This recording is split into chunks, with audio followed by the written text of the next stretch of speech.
internauta! Esse é o Café Futsal, primeira edição 2016 e começando em grande estilo, aqui no Bar do Juca, na Moca, em São Paulo.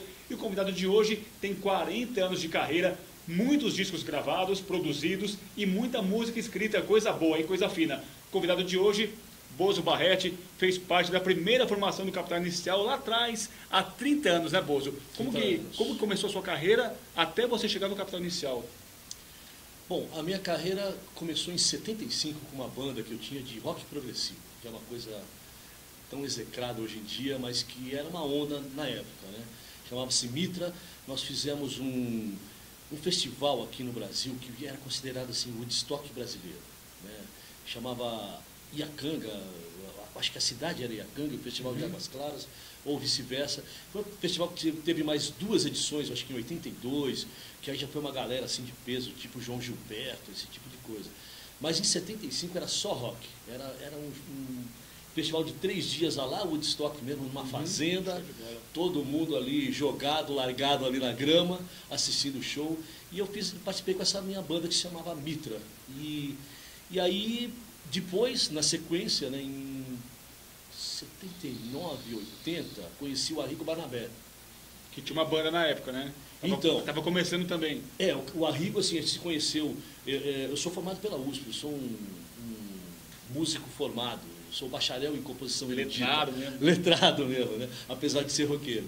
E conheci o Arrigo num ônibus dentro do campus da USP. A gente fazia a ECA, que era onde a gente fazia música, né?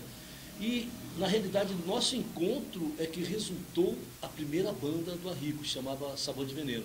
A gente formou juntos. Ele era o trabalho dele, eu era o band leader, o cara que segurava todas as pontas, botava a galera para tocar direito, esse tipo de coisa. E nós fizemos o Clara Crocodilo, que é um disco lendário. Assim, clássico, né? Clássico, né? Meio MPB, meio alternativo, né? Depois fizemos o Tubarões Voadores, que é uma outra banda, mais reduzida, com grandes músicos, Duda Neves na bateria, Tonho Penhasco na guitarra, o baixista era o Otavinho Fialho, que já não está mais aqui com a gente há muito tempo, mas depois na temporada que a gente fez do Tubarões, foi o Geraldinho, que hoje é meu parceiro da minha banda Broderia. Já fez essa Vânia Bastos no vocal, Paulinho Barnabé na percussão, e aí daí segui minha carreira toda como arranjador e produtor, e conheci o Capital em estúdio. Aqui em São Paulo mesmo? Aqui em São Paulo. Aqui em São Paulo fui convidado pelo produtor oficial do disco, digamos assim, né? Que chegou para mim e falou: cara, eu preciso de um músico que seja tecladista, porque a banda não tem tecladista, de repente se precisar de algum piano, alguma coisa assim, já vamos ter esse músico e tal. E a gente tinha feito um ano anterior o Festival dos Festivais da Globo, aquele que a Tetê Espínola cantava. Sim, Escrito nas Estrelas. Isso, que arranjo meu, inclusive. Vamos saber. E aí o cara me convidou e aí conheci a galerinha. Todos eram bem mais novos que eu, já tinham uns 28 anos, eles tinham uns 20, nessa fase, assim, tudo muito molecada, né? E foi em estúdio mesmo, já para produzir os caras dentro do estúdio. E aí a sua entrada oficial mesmo foi em 87 na Independência, né? Isso, exatamente. Que é exatamente esse play aqui. Esse play. O Independência, se eu estiver errado, você me corrija, ele foi lançado estrategicamente dia 7 de setembro de 87. Isso. Que foi uma semana depois que o Lobão saiu da cadeia no Rio de Janeiro. Ele saiu 31 de...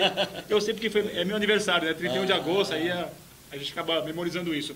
Então foi esse aqui, ó. Independência 87. E é muito nítido o som de teclado em várias músicas, quase todas as músicas, né? Ah, sim. Eu já tinha entrado efetivamente na banda, né? No primeiro disco eu participava mais de música urbana, que foi um classicão do Capital, né?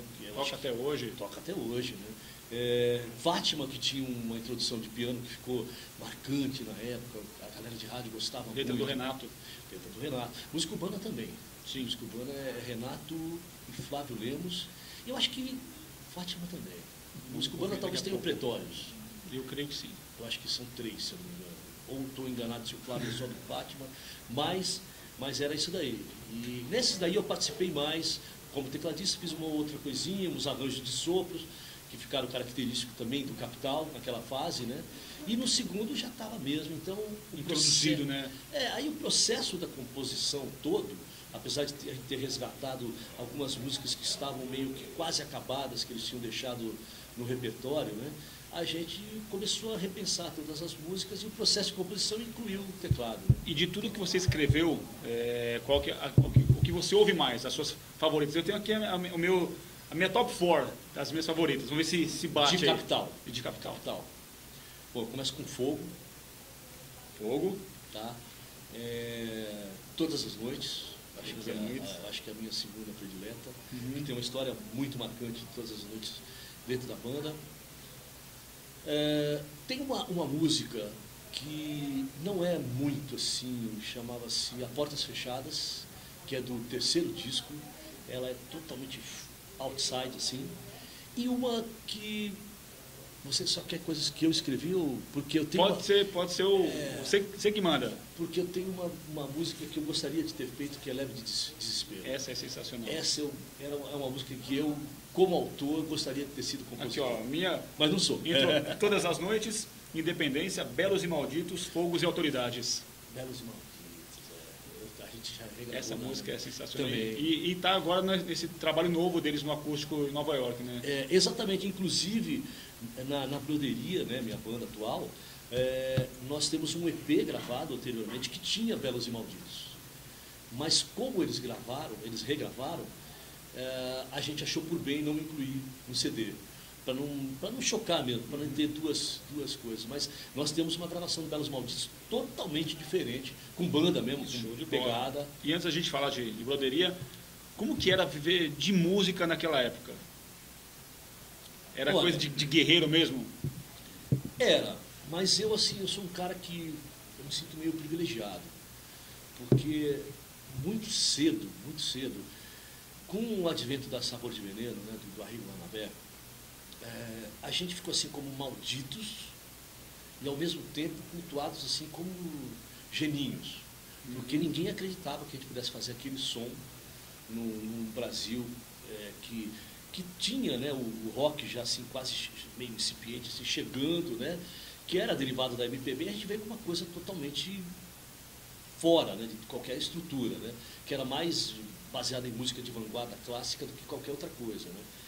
E isso assim acabou me propiciando uma coisa muito legal, que chegou um determinado momento que alguns produtores na época, entendeu? Porque eu ajudei a produzir, claro, o Crocodilo, mas não era um produtor ainda, né? Certo. E os caras começaram assim, a me perguntar se eu topava trabalhar em disco, gravando, até pelo que eles chamavam da tabela da ordem dos músicos, entendeu? Eles achavam que eu jamais toparia, por ser um cara de uma banda que estava tão em evidência, né? Não, cara, eu acho que eu toco. E eu meti as caras e com isso, assim, comecei a gravar música que tocava em rádio. Comercial mesmo. Comercial total, assim, Peninha, sabe aquelas coisas assim. Uhum. Cheguei a coproduzir Tim Maia na época, entendeu?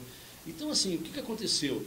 De uma hora para outra, eu vivia 18 horas dentro de um estúdio gravando, pago por gravadora.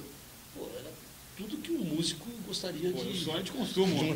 Cara, era luxo demais, né? Porque ou você tocava nos botequinhos, que aí sim, era o começo mesmo, aquele comecinho, era aquela coisa, todo mundo no boteco tocando... Bem underground mesmo. E tocando música instrumental, sabe? Aquela coisa assim que não é para ninguém, é para um público desse tamanho, né? Não é para nada, mas só para tocar em algum lugar, né?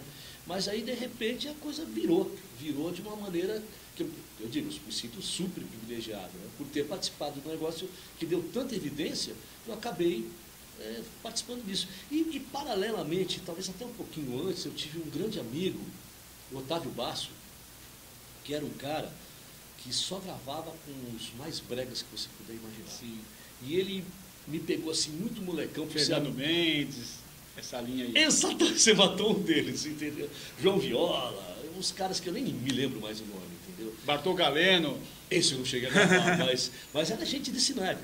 E era legal, porque era uma cultura muito especial. Eu comecei a achar mal barato aquilo. E muito fiel, né? O povo que curte brega é muito fiel. Muito fiel, muito fiel. Eu gravei com o Amado Batista E o cara, quando eu cruzei com ele, ele me levou para comer num lugar, eu achei que ia comer num restaurante de luxo, ele foi num botequinho comer um prato feito, sabe, aquele famoso PF paulistano, assim.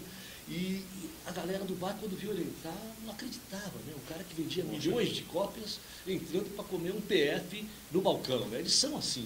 Esses verdadeiros mesmo são assim, né? São caras que eu respeito. Não abre mão da essência, né? Não abre mão. Esse é o cara que eu respeito. E você fez parte de uma geração de músico altamente politizada, né? Então, tudo que vocês escreviam, o pilar das músicas eram basicamente as críticas sociais, né? Governo, polícia, política. E hoje em dia isso se perdeu. Por que você acha? Comercialmente não é legal para ninguém? Ou é redundância falar mal de governo, falar mal de sistema de modo geral? Eu acho assim, a virada para não se falar de política foi a abertura política. É aquela coisa que você fala, bom, mas agora, eu vou falar o quê? Você pode discutir isso abertamente com qualquer pessoa, você não tem mais um disco com a faixa riscada, porque não pode... Veraneio Vascaína tem uma... Veraneio Vascaína e tantas outras, né, de tantos autores, né? Então, eu acho que todo mundo começou a enveredar para uma coisa assim, o que se faz na música pop, universalmente falando? Não se fala, quem que falava de política? Bob Dylan, esses caras assim mais politizados. Mais cool, né? Então assim, eu acho que se perdeu um pouco aquela essência de que você falando mal, você teria um público, né? Pô, cara, eu posso chegar para falar, Gilberto, pô, tá tudo mal, né? Vamos falar. Não tinha mais aquele policiamento, aquela patrulha ideológica.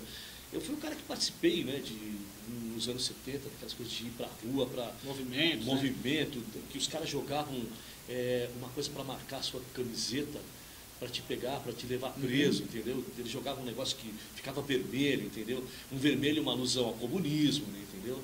Coisa que realmente... Repressão brava, né? Repressão brava. E eu sempre fiquei assim, muito em dúvida, né, do que realmente eu poderia... aonde eu me inseria.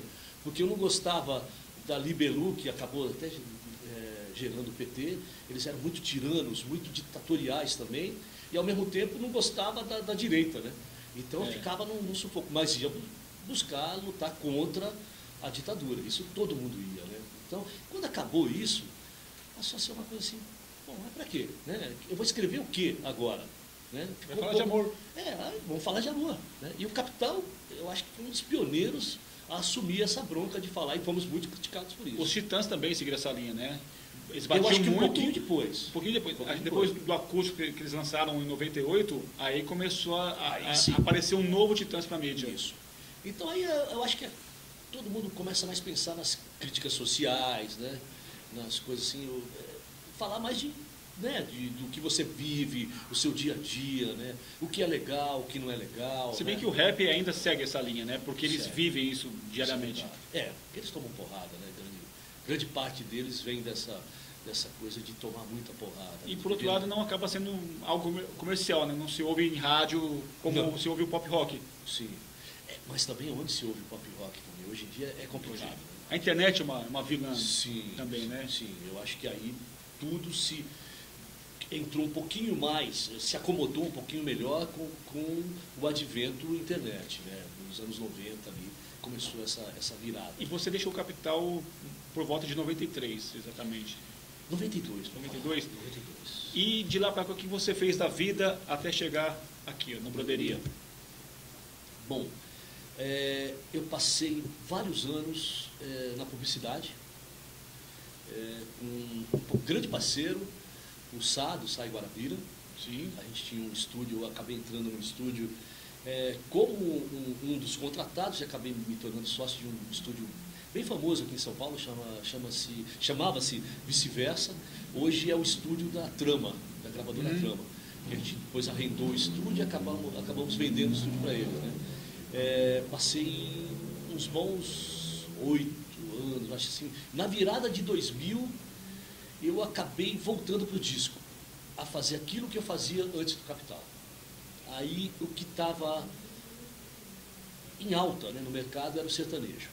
Eu fui chamado por um amigo, Juno Andrade, que hoje é o namorado da Xuxa. Isso, é um grande parceiro meu, de 30 anos, mais ou menos, por aí também, até mais. Eu acho que é de antes do Capital, se eu não me engano, ou meio contemporâneo, assim. a gente fazia música juntos. E ele estava fora do mercado, querendo entrar de novo como cantor. Me pediu que fizesse um arranjo para uma música dele. Produzi uma faixa com ele. Ele levou essa faixa para o Leonardo, não, para o Leandro, o que faleceu. Uhum. O Leandro gostou tanto da música que quis gravar. Acabou que aí a gente gravou a música com o Leandro, ele cantando, não o Leonardo.